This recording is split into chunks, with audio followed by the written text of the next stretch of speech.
Well, hello, everybody. Welcome back to Next Up. Oh, I'm so excited to be back with you.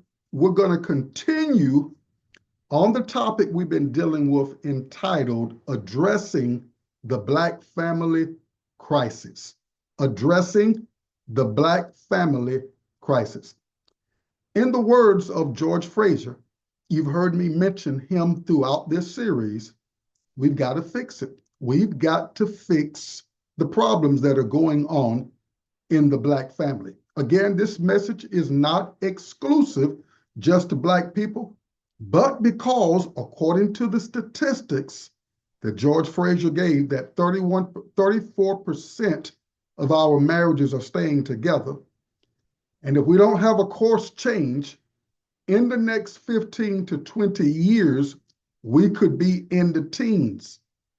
Now, he went on to say in his stats that no culture in the existence of humankind has ever arisen to maximize its potential when the family is not at the center. So we've got to go back and do some emphasis on the family. And as I have mentioned before, we've got to drop back to what causes the family to be the family, and that is the relationship between the male and the female. We must deal with how to relate. And you know, it's going to start when you meet that individual, or as you're married to that individual. It's going to require us having knowledge about that person's past. You can't build anything just on good feelings, on love. Love, of course, is a major component when it comes down to relationships. But if we look around, the number of couples that stood at the altar and said, "Oh, I love you," you know, I'm just kind of expressing it like that, but that was somewhere there in the picture, in the backdrop. "Oh, I'm so in love. I'll spend the rest of my life with you." And you're looking into one another's eyes, and the gooey eyes, and you're waiting for her to be yours, and she's waiting for you to be hers, and you're dreaming about life ever after, and you're so in love. To come to find out, love won't keep a marriage together. It is important. It's somewhat like glue.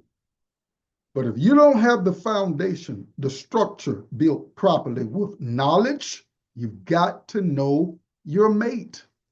You've got to know what your mate has come through, or where your mate has come from, what the home environment was like.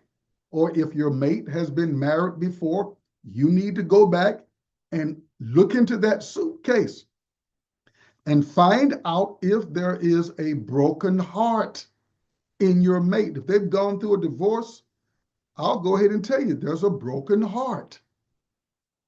You need to find out whether they have a crushed spirit to where they shut down.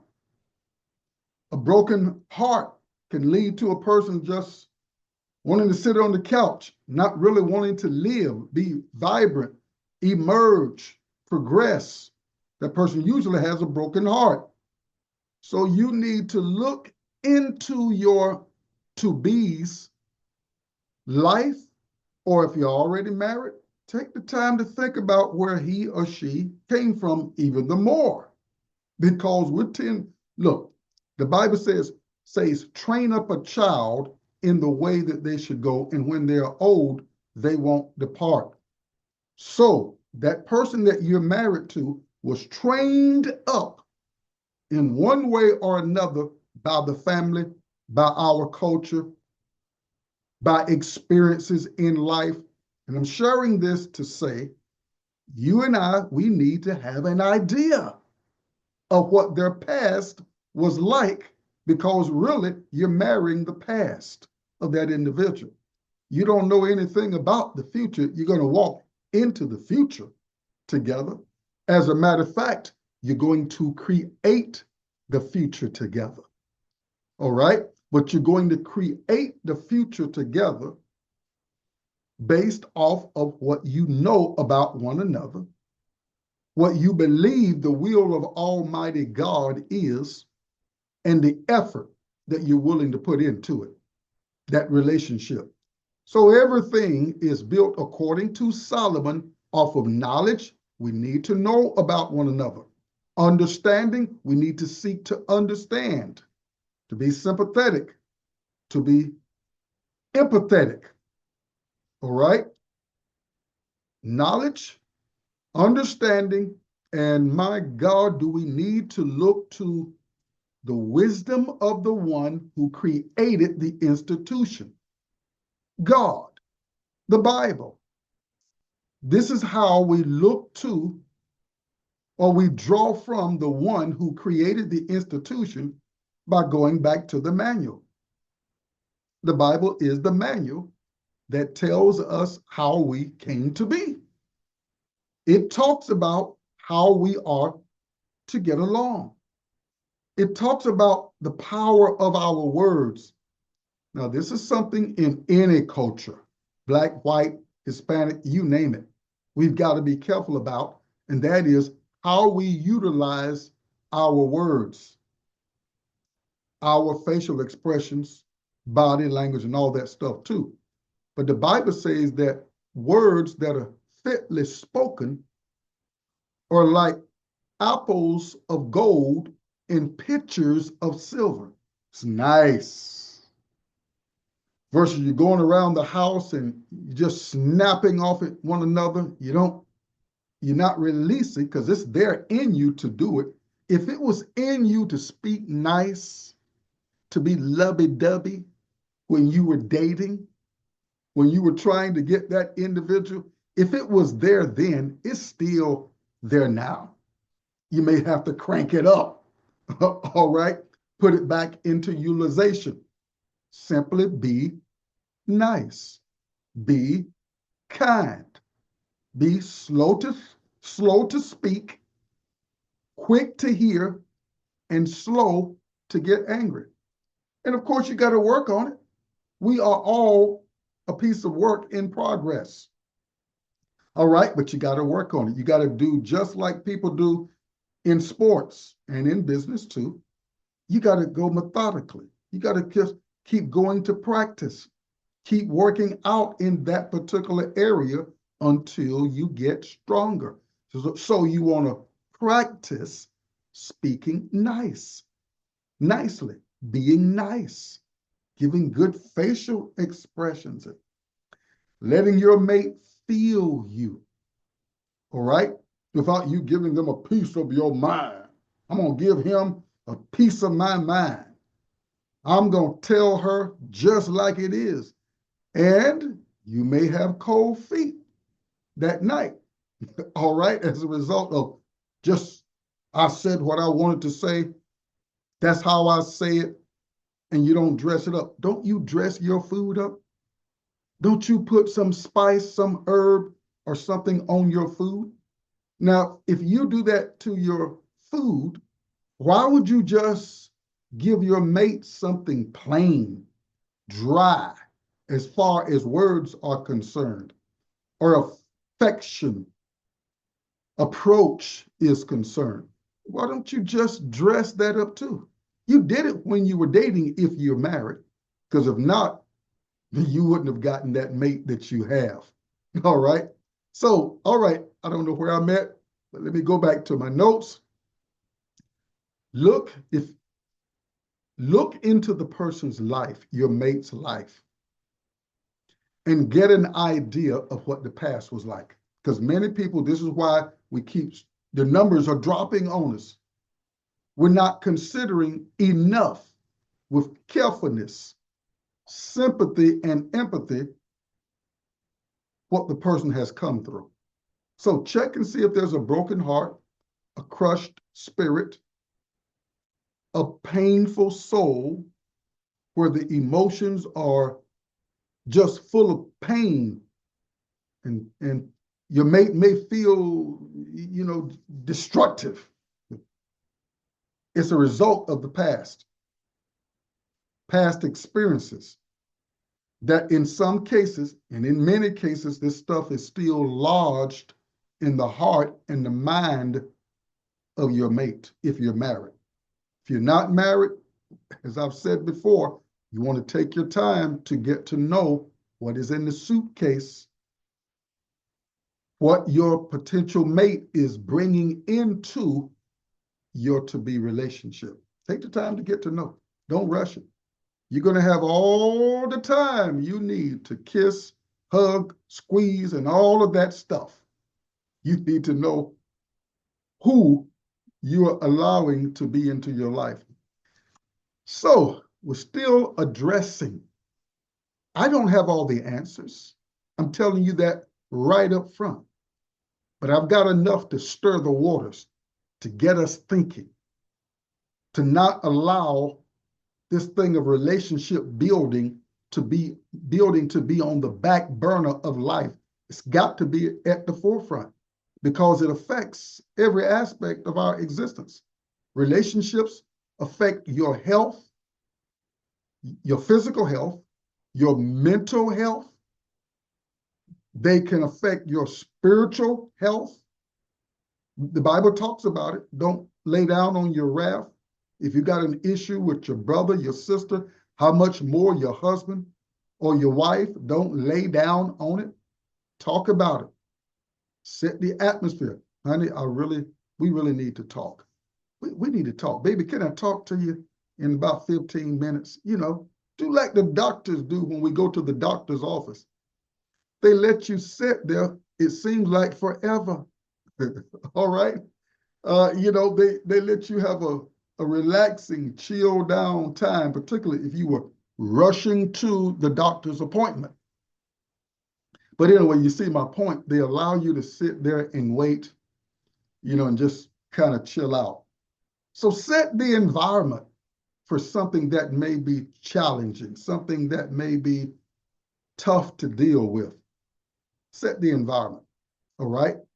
And go into that discussion wisely. Restraining yourself from words that could further damage the relationship.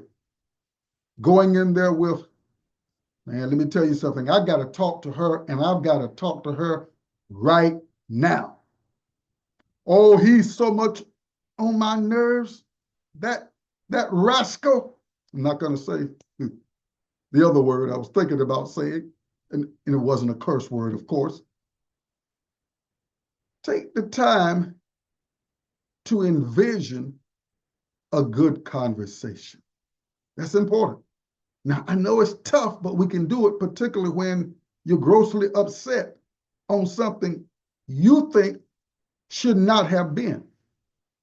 But again, practice the protocols, the wisdom of people who are going to do dental work on you, the dentist or the hygienist, the doctor, or anybody, the psychologist. All of these professions have protocols before they actually go into the session with you, protocols that help prepare us for the moment. How much more do we need to do that in our relationships? Instead of storming into the door, man, I couldn't hardly wait to get off work to give that rascal a piece of my mind. I've been bawling all day long waiting to get home to talk to that woman. Right. No, take the time to envision and hope for and expect a good conversation. And you'd be surprised the number of times when you do it like that, or when you do it like that, you know, it turned out better than what you really expected. But going back to the Black family crisis, again, I'm just kicking out some stuff to stir our thinking so we can think in terms of bettering our relationships and escalate that stat that George Frazier gave us, that we're at a 34th percentile of relationships staying together. And unless there is a course change in the next 15 to 20 years, we could be in the teens. What kind of a culture What we're seeing what kind of a culture it would be if it's constantly dropping like that.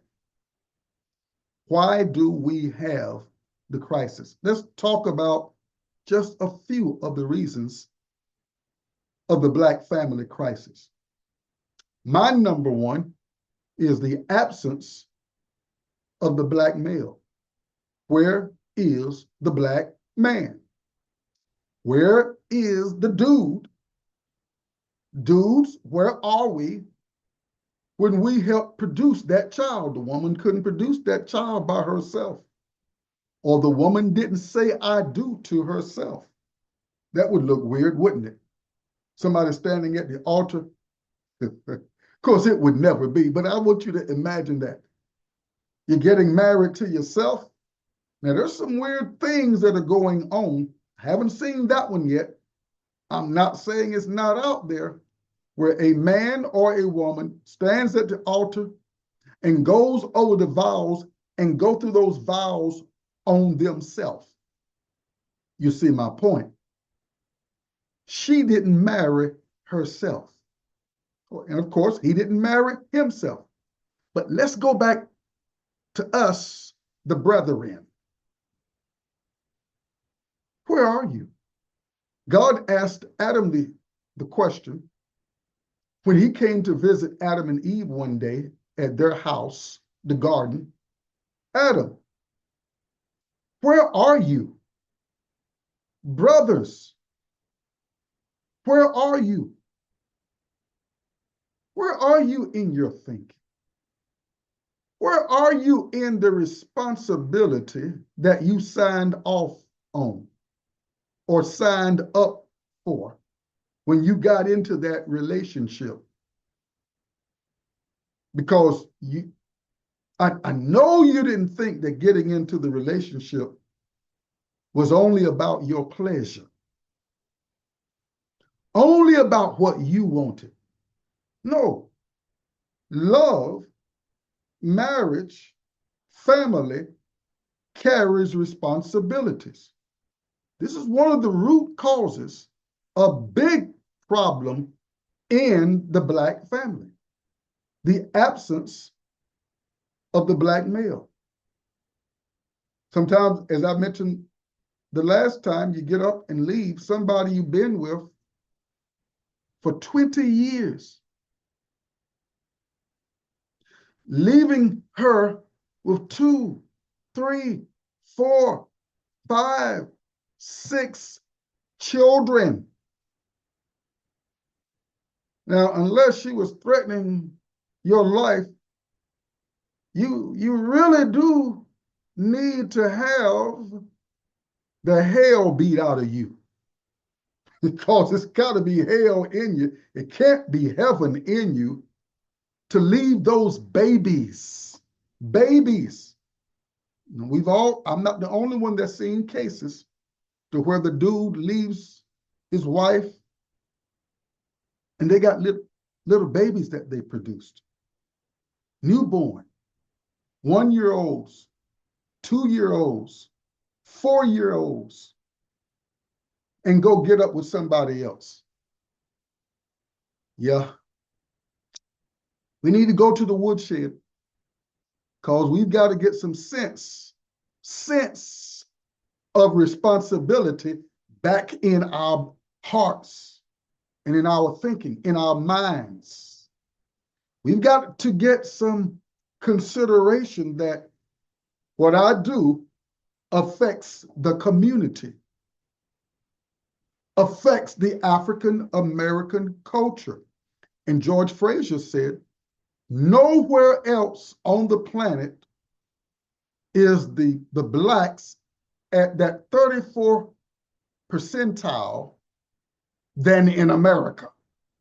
African American brothers. So the absence of the Black male. Number 2 on my list, the silence of the Black male. Adam, again, where are you? Are you silent on the issues? Are you silent, doing no research on financial matters, health matters, communication styles, and how to communicate with your wife? If you're not treating her like a queen, how do you expect her to act like a queen towards you? She can't. It's hard. Well, she can, but dear God, it's like having to pull a car up a mountain. The silence of the black male. We've got to be present. We've got to be vocal, because any loving wife, any woman wants her man to speak on the issues. Where do you get that from? Adam. Adam was given a voice on issues before Eve came along. He got it from God. God is the source. He's the empowerer. He will give us willpower and ability through his word that carries his philosophies, his principles. He'll give it to us through the empowerment of his presence. He's already promised, I'll never leave you nor forsake you. If you are humble and submissive to him, he'll guide you. I know what I'm talking about. I've been married to girlfriend, my wife, for going on 43 years. And I can tell you in a few words, I was just ignorant in the very beginning. Ignorant, not ignorant, ignorant. I didn't know. Excuse me. I just didn't know, but I wanted to know. And here it is, going on 43 years later, and I give my God honor and praise for the opportunity to be married to Judy Ellison, as well as I appreciate her allowing me to be married to her, and her being the great woman that she is to help me become a man more desirous to better himself and to bless our relationship. All right, but during the beginning, I didn't know anything. I had to go learn. I went searching. I wrote down 43 things from various individuals, places that I would be to my partner. And you know what I did one day, brothers? I messed around and showed her that list. What in the world did I do that for? Why did I do that to myself? Man, she looked at that list and like, oh, you pledged to do this and that and all of this too? If I was missing the mark, man, she would remind me of that list. Oh, you got to have fun. You got to learn to have fun in life. So I laughed about it and got in a straight jacket type form at different times, like, oh God, why in the world did you show her that list? She's going to hold you forever to what you put on paper. But that's all right. It was a good thing. Here we are, 43 years later, still growing together. And one of the biggest things that I have learned is to be a better servant, to be a better husband to her. She's sharp. She said she'll tell me at times, when I'm, really just, sometimes playing games. She said, she'll say, you trying to mess with my mind, aren't you? Like, no, I'm just, being your loving husband, striving to be a better man, better husband. Nah, you're playing those mental games again with me. I know what you're up to, but you better be up to something good in order for your relationship to keep growing as it should. Number 3, the third, according to my notes, causative factor of the Black family crisis, and that is hurt and bitter females. Hurt and bitter females. Brothers, look into the suitcase. Spend time talking. Talk, talk, talk. Ask questions with the intent to understand and to see how you can better serve her.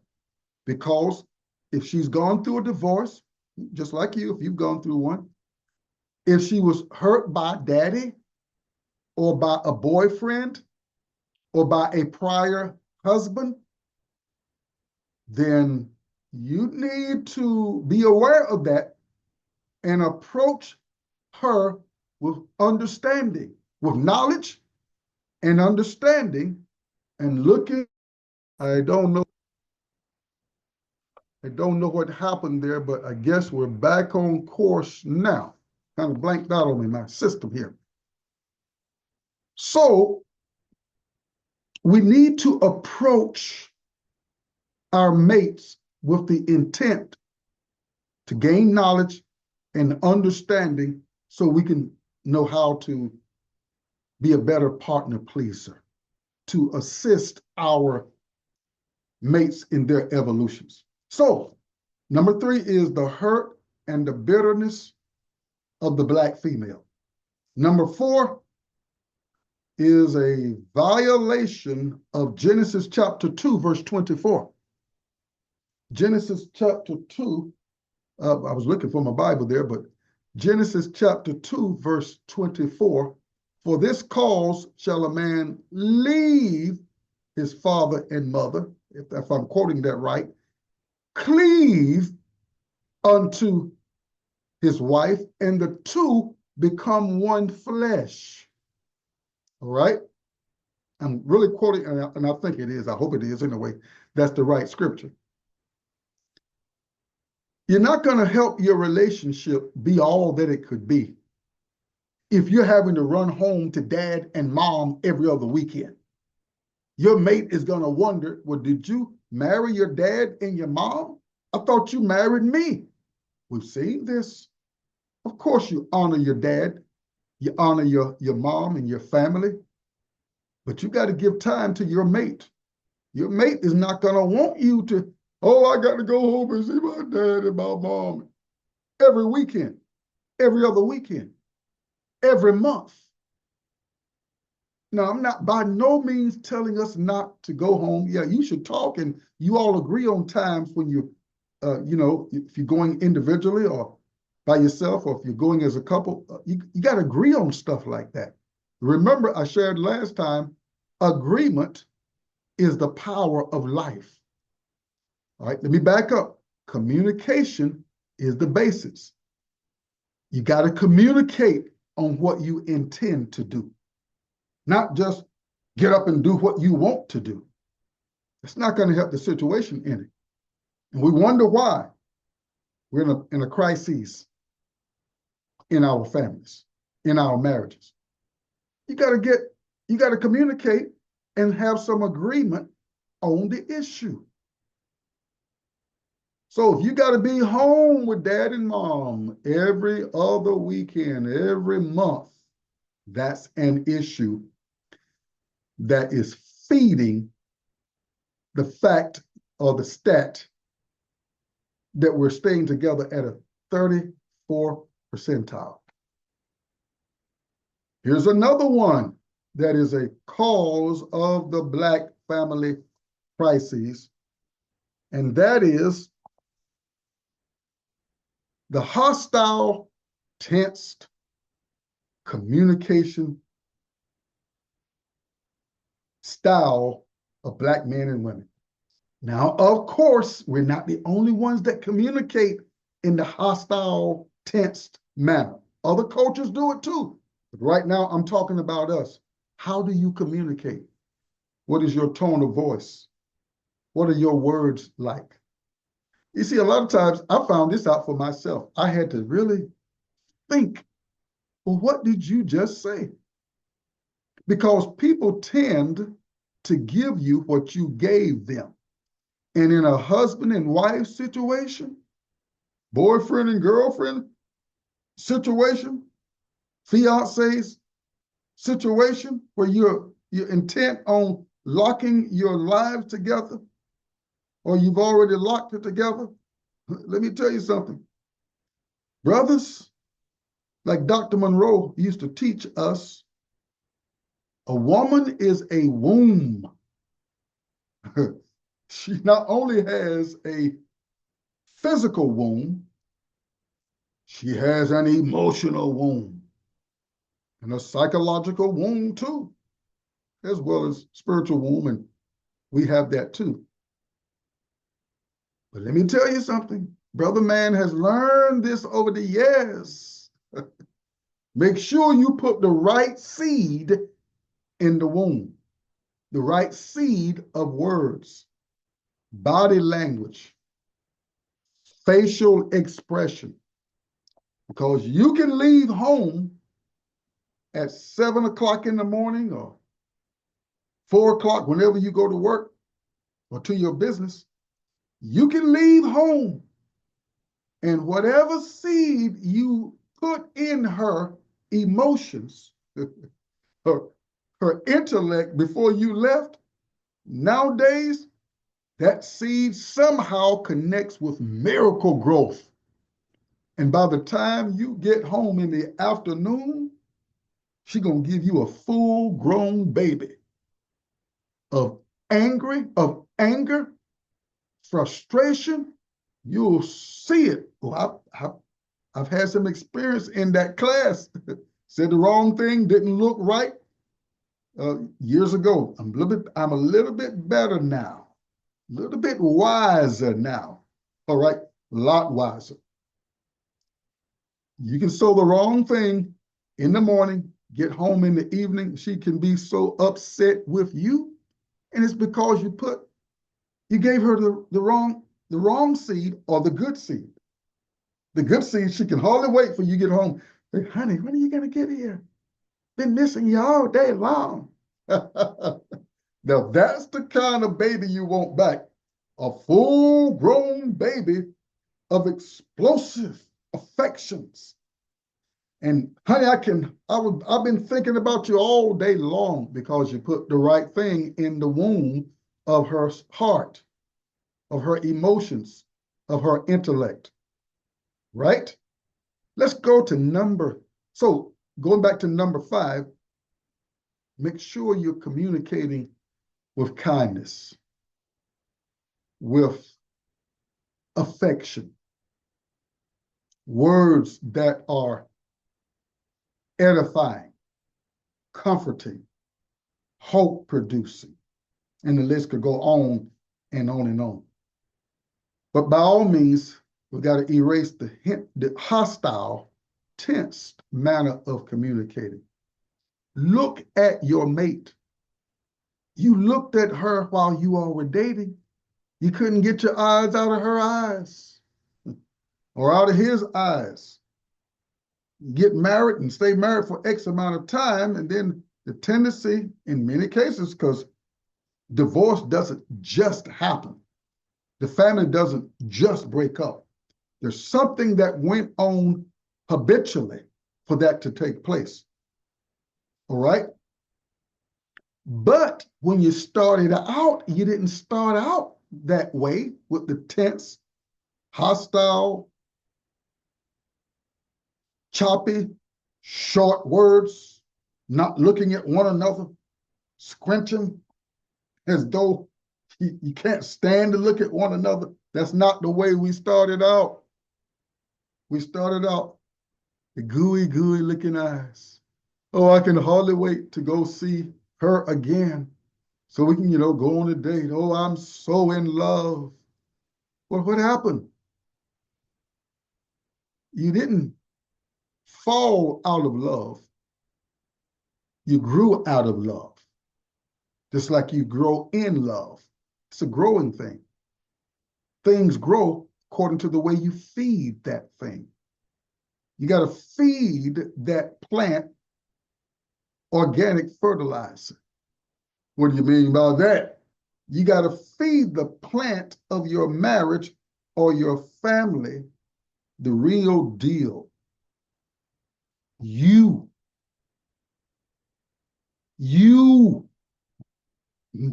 not the fertilizer of I bought you a ring. Doesn't that do? I bought you a house, car, I provided the groceries. Still, your mate wants you above all of that other stuff. That other stuff is good, but your mate wants you. Number 6, the lack of education or knowledge about functional family living. And as I shared last time, this is why God designed the process that a child will be born in a marriage. That was his design. And I know there are a lot of children born out of wedlock. That's another problem right there. You look at the number of cases of people nowadays in particular, when all they've been getting is free sex. Well, really, sex isn't free. I'm going to be talking about that somewhere in the near future. But you get where I'm coming from. It's like nowadays, well, free sex, get it from anybody. Why would I want to marry you? Not realizing that sex is not free.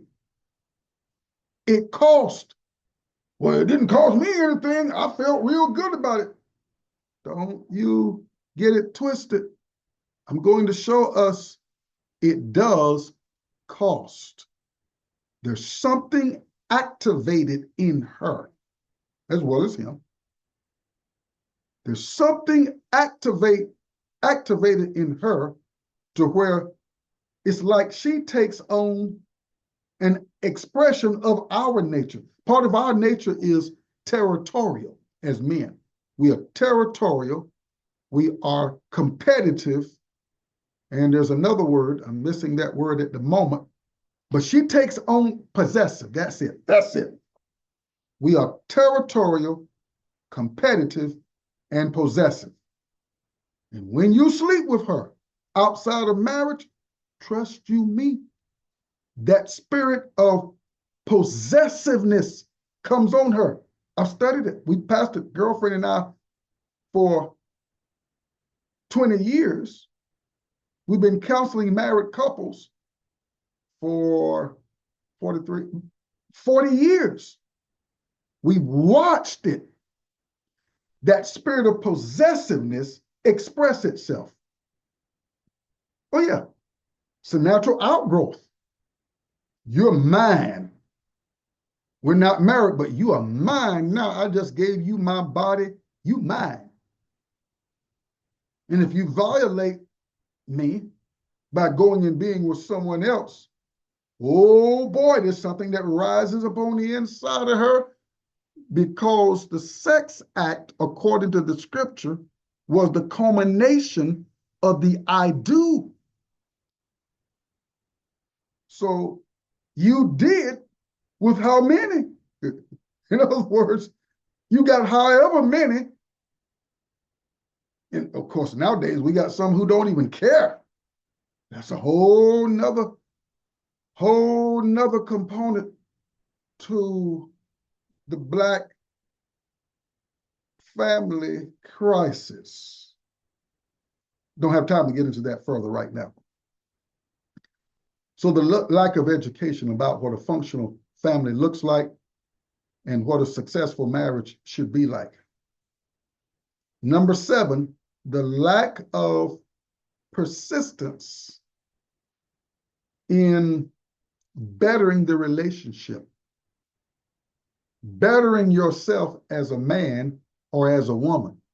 You can't grow with, well, you know, I was this way before we got married. You knew I was this way. I mean, so you just got to stay that way for the rest of your life, for the life of your relationship. You knew I was this way, so you're just going to live in stuck? Really? Oh, come on now. We've all got to grow. You can't be expecting her to grow or him to grow. Well, you can expect it, but if you're not growing, Are you growing in your communication style? Are you growing in accountability? Are you growing in trust? Are you growing in kindness? The Bible says that God draws us through love and kindness. It also said that Jesus went about doing good. What is your loving kindness like? What is your good like toward your mate, toward your family? All right.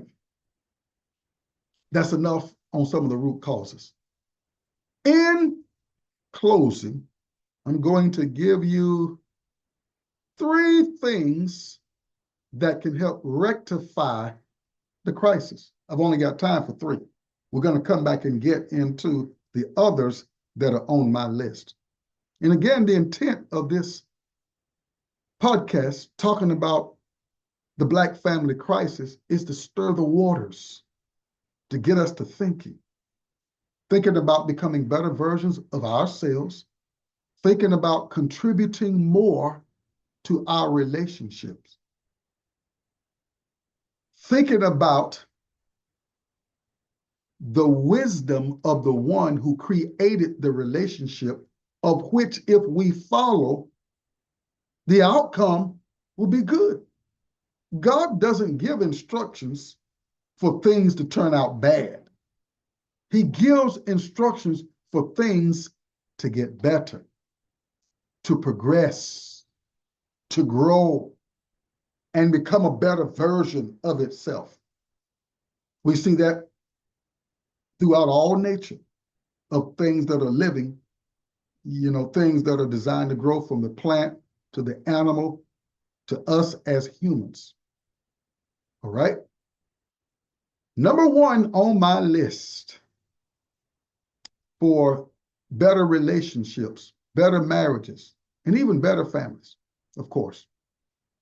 Number 1 is allowing God, or recognizing and accepting the fact that God, when I say God, I'm really going deeper in my thoughts, and I'm sharing these with you, to say the one who designed the institution. Don't diss him. You don't diss the one who created your vehicle, your Ford or your Chevrolet or your Buick or your Mercedes. You don't diss them. As a matter of fact, you're glad that they are available. You're glad that that car dealership where you bought your vehicle from, your car or your truck, you are glad that they're still around. So when something happens to your vehicle, you can confidently go back to them because you believe they can fix it, that they have the wisdom to fix your vehicle. Now you see where I'm coming from when I say going back to God, remembering that God is the creator and the sustainer through his word and his wisdom of everything that he created. In this case, we're talking about marriage and the family. He's the one who created the concepts. So he has the manual, and he's given it to us. He has the wisdom for that thing to function. So go to God. But therein lies the problem. We act as though we're God. We oftentimes act as though we created these institutions. We didn't. If you did, produce the manual, because it doesn't make sense to have something as important, as great as a marriage, a family, and you don't have a manual. But yet you have a manual for your vehicles. You have a manual for your computers, and so forth and so on, of something that man created. You have a manual. The manual is given to you so that you can know how to operate, function in, have longevity with that item. How much more God? Going to God, the one who created the institutions. He's the architect and the designer and the sustainer. of the institutions that he created. Number two, partners, successful marriages and families, but let's stick with the marriage for now. Successful marriages are marriages where both partners are willing to change. Both partners are willing to accept responsibility for their actions. Both partners, not one. It takes two to make it in the institution of marriage and, of course, spilling over into the family. It takes two in the marriage. So I, as a male, can't sit back and expect my wife to go do all the learnings and do all the changing. It's not going to work. Not going to have a successful, progressive relationship when one is growing and the other is not. Now, one may grow at a little bit faster pace than others, but still both need to grow, because under the law of the unity in marriage, the two must grow at some pace in order for the marriage to grow. If the marriage doesn't grow, then the family won't grow in most cases. All right. Lastly, number three, in order for us to deal with the Black family crisis, produce better relationships, stronger communities, a better culture, partners in the marriage must be willing to conform, to work with the process of, and conform to oneness, where we become one. Now, becoming one doesn't mean my wife loses her identity or I lose my identity. No, it means that we, through the wisdom of God, we merge to become just like a football or basketball team should operate and does operate in order to win, to where that point guard realizes I'm a point guard and not a center. So the point guard is appreciative of that guy who's 7 feet tall. Some guys now, but much taller, or may not be 7 feet tall. But that point guard is appreciative to that big guy in the middle who can do what he can't do. That big guy in the middle is appreciative to those forwards out there on the right and the left that can do what he doesn't have the skill to do. All right?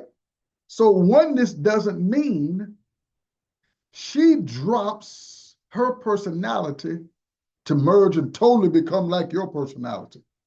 You don't want that.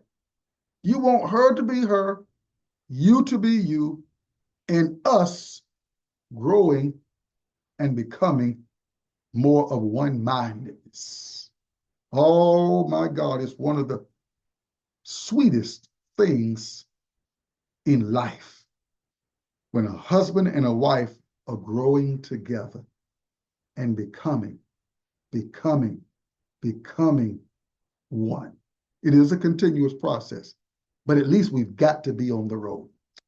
Well, my time is up. Please don't forget to subscribe to the Next Up podcast channel, like, and share. Our numbers are increasing of viewers, and it's happening because of you all. You're doing it. You're helping us to do that.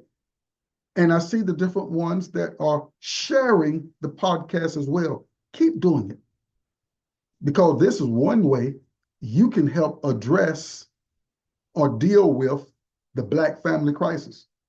Sharing information with the intent, hey, I want to share what Dr. Ellison has shared with someone else because I've gained from it, and I want others to gain as well and their relationships to get better too. All right, got to go now. On behalf of Girlfriend and I look forward to seeing you next time on Next Up. God bless. Have a great rest of your day, night, or what have you. See you next time.